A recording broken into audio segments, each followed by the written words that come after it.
r/AskReddit. AMA. Former police officer of a big city. I'm going to bed. Keep posting questions if you want. I will try to answer any and all questions. Tomorrow or when I have time. This has really been interesting and enjoyable to me. I hope the same for everyone else. BTW, don't be afraid to ask anything. Politically incorrect. And you won't offend me. I've seen and heard it all. I will give the most honest answer I can to all questions. Thanks. Did you ever have a moment when you arrived at a call and wondered to yourself, what am I supposed to do here? Also, did you ever have a case where you had to deal with digital evidence and what was your procedure for doing so? As a rookie, I think most of those calls are what am I supposed to do here lol. This is a good question though. I had to think about it for a minute. In the academy, because there was a zoo in our city, they told us if a lion ever escaped to just hit it with our cars. Because our guns were not strong enough to take them down. Also, we had to learn that the plural of hippopotamus is hippopotami. I don't know what report I wrote would involve more than one hippopotamus, but I was prepared. There's two calls that come to mind. One was a black gay teenager, I am a white straight male in my 30s, who was arguing with his mom because she didn't accept him because of her religion and his sexual orientation. Now this isn't actually a police matter. There is no crime being committed here. But police are problem solvers. People call us when they have a problem we can't solve. I talked to both parties for a while. I was able to soften up the mom a little by explaining the best man in my wedding was gay and all the struggles he went through telling his parents. The son I helped calm by telling him how parents and children don't always see eye to eye, but in the end his mom really did love him. It ended up being a pretty satisfying call when they were hugging each other as I walked out the door. The other one I had that kinda stumped me was a crowd of about 200 angry black people screaming at a drunk, half-naked white guy outside a local bar. Apparently the white guy felt it a good idea to walk by this bar and scream a bunch of racist comments at the crowd. I thought we both were going to be shot. I pulled up and really had no choice but to arrest the guy. I searched and cuffed him as quickly as possible and got the hell out of there. I really didn't have much to arrest him on. But he actually thanked me for doing it on the way over to the jail. As far as digital evidence, I assume you mean like text messages and Facebook postings? I would just log it in a report. We also carried digital cameras to take our own picture. I was lucky to work in a big department that had its own video unit, so if it was something big we could fill out a form and have the video unit pick up the evidence the next day. In your opinion, what measures could our police forces take to regain public trust? In my town, the police recently shot and killed an unarmed man who was throwing rocks into a busy intersection. I see both sides of the argument, but we're all waiting for the reports to come out. It's become viral and the people around here seem to be out for blood. I know the situation you are referring to. First off, the term unarmed is bullshit. In every situation with a cop there is a gun involved. Rocks, knives, scissors, bats, even punches have been proven to kill people. I think body cameras are an excellent idea. I think the education needs to change to the public. Maybe have a mandatory course for all high school students. And offer free courses for the general public, maybe monthly. A quick few-hour conversation educating the public on what to do when confronted by a police officer could do a lot of good. That being said, the number one thing is compliance. Just listen to what they say. The public may not think the Eric Gardner or Michael Brown cases are justified, but they are within the guidelines of acceptable uses of force to gain compliance. I don't know why the media kept referring to the Gardner case as a chokehold. It was a takedown maneuver. And in the Brown case I can't say I would have done anything differently, although I did carry a taser and Officer Wilson did not. This may have been an option. The problem is this is from my trained eye. This is not a blue line thing where cops just agree with other cops. I have seen bad shoots before. But in both of these situations the police reacted in a way that is widely trained and widely accepted across the country. I think in the end there just needs to be more education to the public. Thank you for your response. And your AMA. I completely agree. Unfortunately, I've heard of our case being the next Ferguson.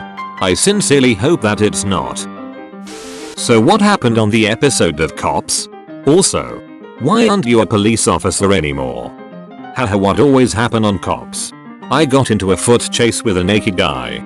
Started to take the guy in custody, ever so gently, turned around and the cops' camera crew was there with the unit they were riding with that night. Funny thing, we pepper sprayed the guy as we were fighting with him. What the public doesn't know is everyone has to sign a release to be on the show. The way they got that suspect to sign the release is the producer gave the suspect a towel and some water to wipe it out of their eyes. He knew he would be on the show. Naked and running, and he signed the release anyways. As for why I am not a cop anymore. Without saying too much, I ducked up. Cops are held to a higher standard. I was self-medicating dealing with some stuff I was going through because of the job and got into some trouble off duty. I didn't hurt anyone or put the public at risk. I miss the job every day and would do anything to go back to it. Sounds like a DUI. I am currently taking a Citizens Academy course through our local department. Are these available in most jurisdictions? Why are they not more widely touted as a way for the community to learn about their officers? I think if more of the haters would join, it would open their eyes. My jurisdiction had them. They are a great way for the public and the police to interact. I think that most of the stuff you see on the news, the anger and the hostility that is guided towards cops, is because we are misunderstood. I think they are not more widely touted because of budget and manpower concerns. But I do see them in a lot of departments. Hi, I was waiting for this one. And I agree with you, I've seen it happen. Although I have to say most of the time the public thinks we are being an asshole, it's just a lack of communication between both parties and a lack of understanding. We are not intending to be a dick. We just try and do our jobs in the most efficient manner. To explain it shortly, if a cop wants you to do something, he expects you to do it now. Without an argument. And generally has a good reason for it. The general rule when you want someone to do something is ask them to do it. Tell them to do it. Make them do it. Some cops skip the first step. Also, you have to realize, police work is one of the few jobs, if not the only job, besides military, that someone may want to kill you just because of the uniform you wear. The number one thing a cop worries about is officer safety.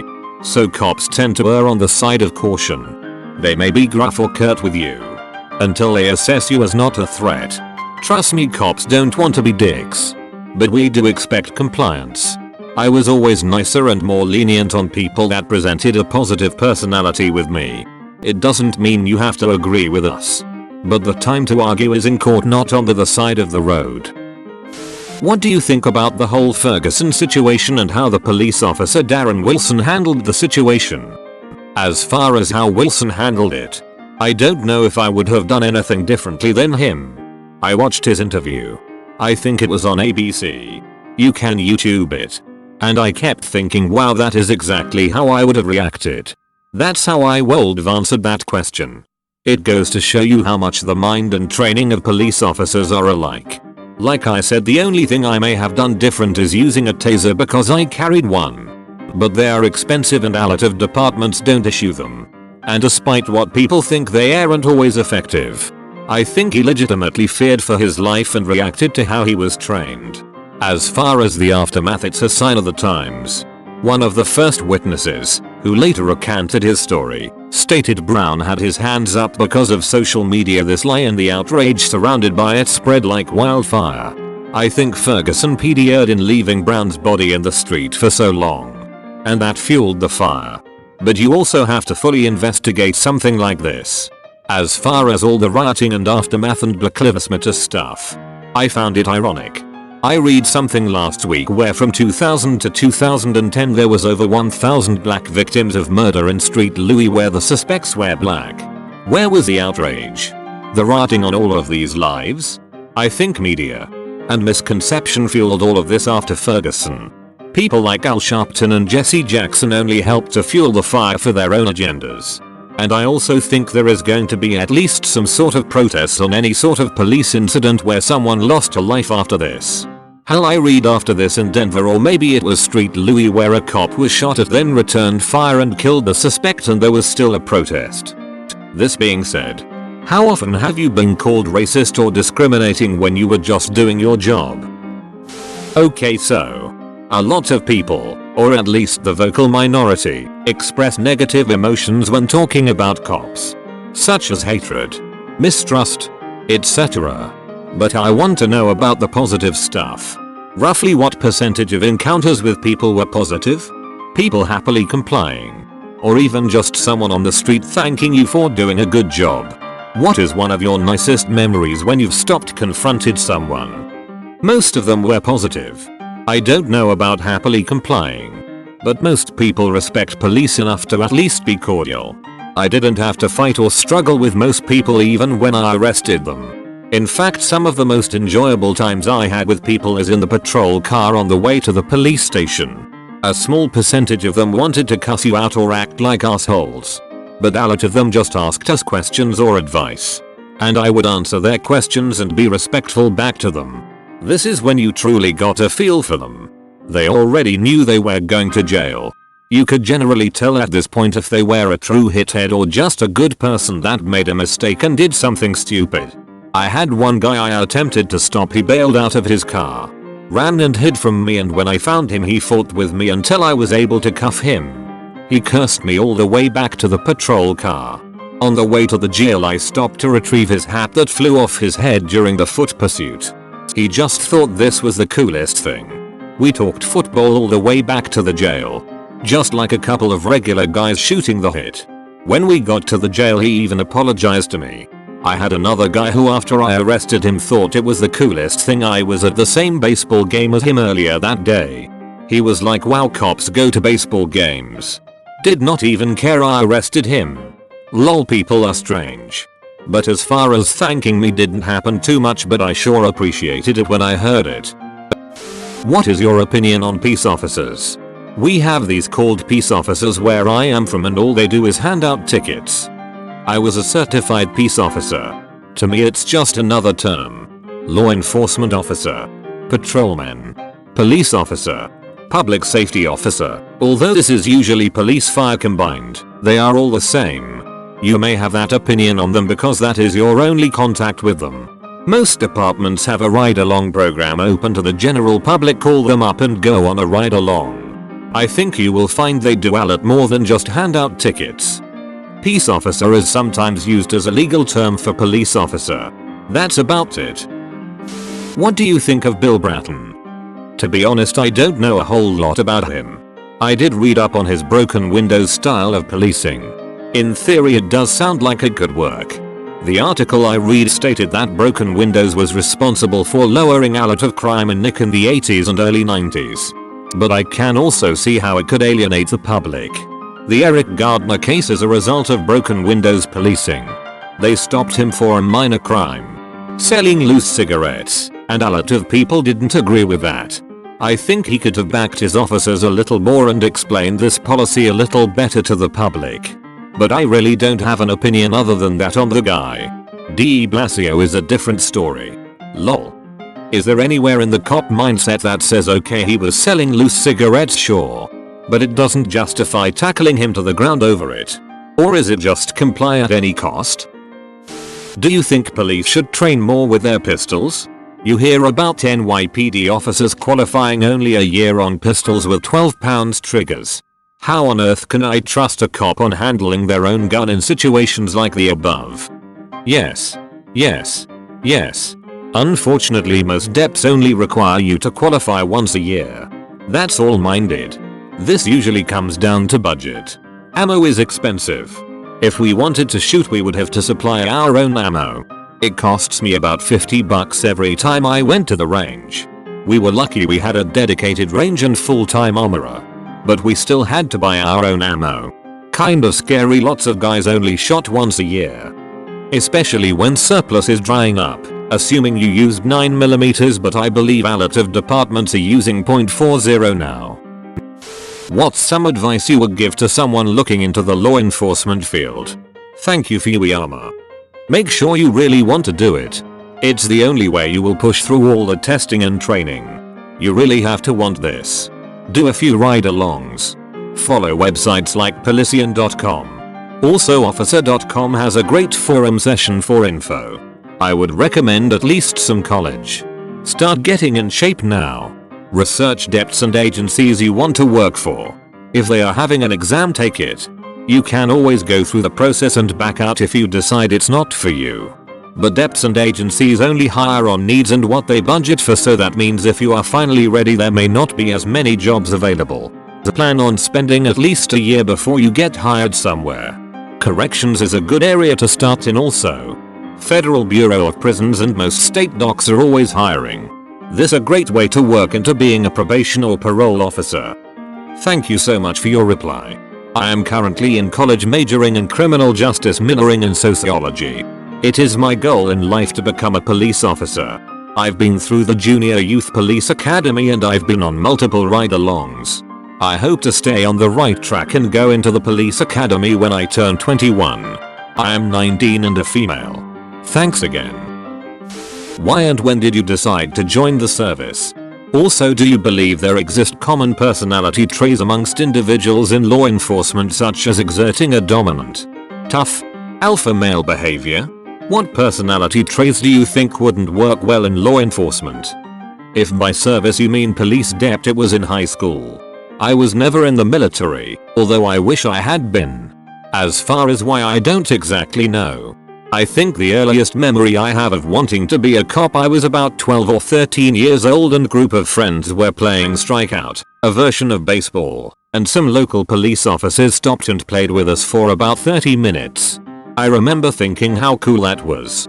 For some reason my high school breeded police officers, teachers, firefighters, a lot of blue collar people. I could have done anything. I entered college on an academic scholarship. But something about police work and civil service attracted me. I think something should be said that my sister is a social worker. I think for some reason my parents instilled into us some sort of need to help others. There is plenty of alpha males, alpha females on the job. You kind of need it. To drive cars fast, confront criminals, and have the courage needed in the job. In a lot of ways you have to be dominant and tough. But that trait also doesn't work well if you don't check it.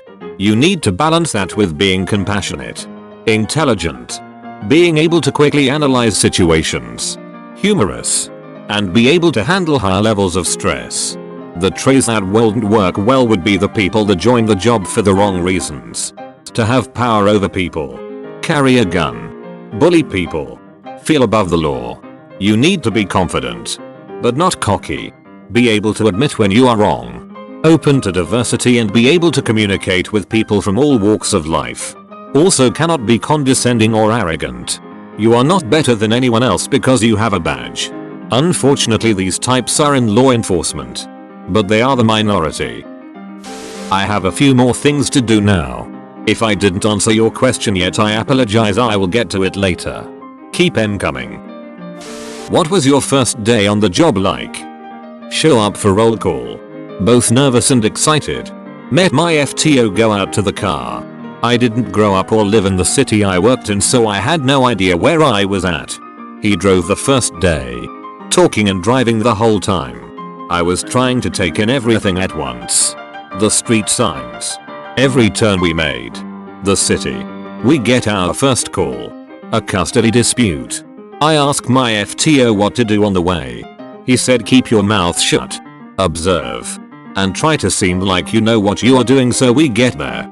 The caller tells us he doesn't want his daughter around his baby mama's new man. So we go in the house, talk to the mom, and basically find out he has no parental rights and has no choice in the decisions the mom makes for her child.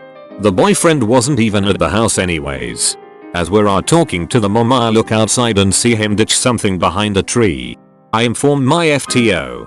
We go back outside and the FTO distracts him while I look behind the tree and find a small bag of weed. Call the FTO over and show it to him. He goes back to the guy and asks him what he ditched behind the tree. Guy says nothing.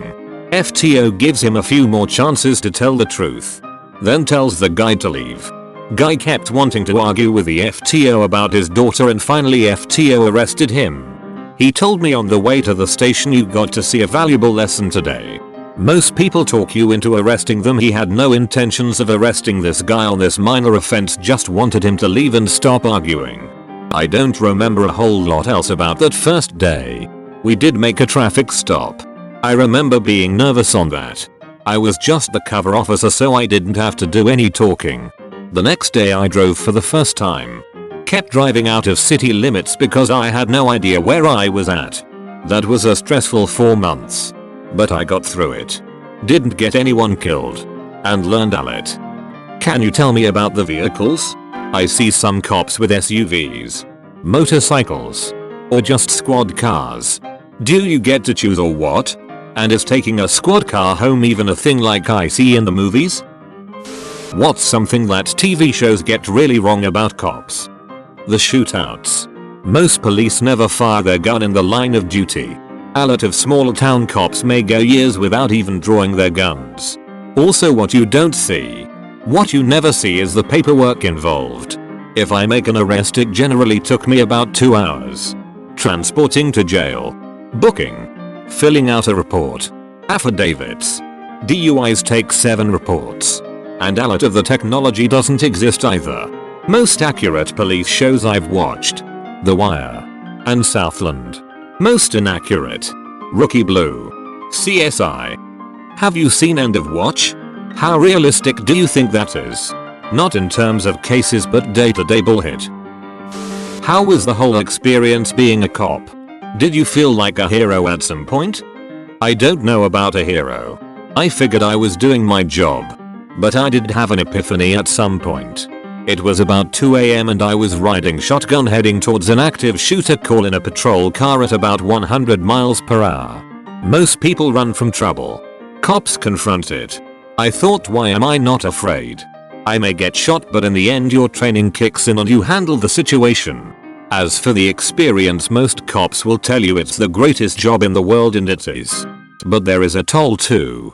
Odd hours, high stress, 80% divorce rate, injuries, death, alcoholism, PTSD. Yeah. That's what a hero is in my books. Someone who confronts what others won't. Someone who helps others knowing their life may be in danger at some point. I have major respect for cops. Thanks for helping others. What was the worst decision you ever had to make? Are there also funny moments in this job? Is there anything you hate about the job? Sorry for the probably bad English. I never had to shoot anyone. I almost shot someone on 3 different occasions. Drew my gun weekly, if not daily. It's funny how much people don't listen to police when a gun is pointed at them. The worst decision I had to make was arrest a guy that was innocent. But I had to listen to my sergeant and the witness who positively identified the guy, and I knew he wasn't. When I took the guy to jail, I went back to his work and told the boss it wasn't his fault and he was innocent. I also offered to help any way I could if it went to court. Plenty of funny moments. Barnum and Bailey isn't the greatest show on earth. Police work is. The only thing I hated about the job is the way we are perceived. In the media. By people. Everyone assumes we are out to get them, or we are racist, egotistical assholes. Parents even tell their kids when they see us, and I hated this: be good or I will have them arrest you. What kind of precedence does this set?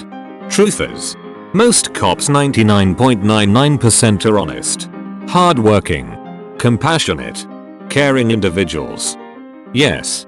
But the uniform usually adds about 1.5 points on the scale. What makes them hot too is they carry a gun and are used to being in charge. They also know what they want and aren't afraid to tell you about it. My FTO nailed it my second day. He told me it is a lot like the military. Most of these women weren't prom queens in high school. But put them through an academy, get them in a good shape, and put them in a male-dominated industry where there is not a lot of females, and they become way more attractive. He also told me they are fantastic in bed and crazy. It takes a certain type of female to be a cop. He nailed this description from my experience. What happened on the worst call you've ever showed up to? There were a few worst calls. I've been on several murders. Deaths where family members show up. Suicides and fatal accidents are bad. I had a rape report I had to take from the mother of a 4-year-old girl. Guy shot in the eye. Struggling with a burglar that broke into his house. True domestic violence calls are always a bad situation. Especially when kids are involved. They are all bad. You have to think you are generally showing up at someone's worst moment of their lives. Nobody calls you because they want to share an apple pie and talk baseball with you. What is generally the hardest part of becoming a cop? Becoming a cop is not easy. The dept I worked for hired roughly 50 people out of the 2,200 that applied. You have to have patience. The average time it takes to be hired is a year. Because of the economy, my process took about 5 years. The process usually goes initial application, written test, physical abilities test, background investigation, polygraph exam, panel interview. There may be several in this process: psychological exam, written and interview, medical exam. Then you are hired. Depending on the department, you may have to put yourself through the academy before you apply. That is usually 6 months. Costs about $6 grand in equipment and fees. And because it is so intense, you usually can't have a job while attending. And there is no guarantee of a job afterwards. I know people that have clean criminal records, academy certified and a degree, and were unable to find a job. Most of your bigger cities will cover the cost of your training. I was lucky this way. But because at that point you are an employee and getting paid, it is usually more intense and they have more control over you. After all of this, you then have on average 4 months of field training. That is intense and stressful. You are scrutinized in everything you do and expected to perform and learn at certain levels. All this while trying not to get yourself and your trainer shot or hurt. And try not to do something stupid enough to cause a lawsuit or get yourself fired. What is your insight on cops who punish people for pissing them off, as opposed to legitimately citing for violations of the law? It happens. Hell, I did it myself. Generally though, it was in a situation where I was teetering on whether to arrest the person or not. They had committed an arrestable offense, or I stopped them for a traffic violation and was deciding on whether to use my discretion, which cops have a lot of discretion. I would usually give you 1 or 2 chances to stop pissing me off, then arrest you. As far as making up an offense or arresting someone because they piss you off, well, most jurisdictions have a don't piss off a cop offense on the books a lot of times for disorderly conduct. Where I worked, you could arrest someone for swearing in public or making a lot of noise. That being said, you do have to have thicker skin sometimes as a police officer.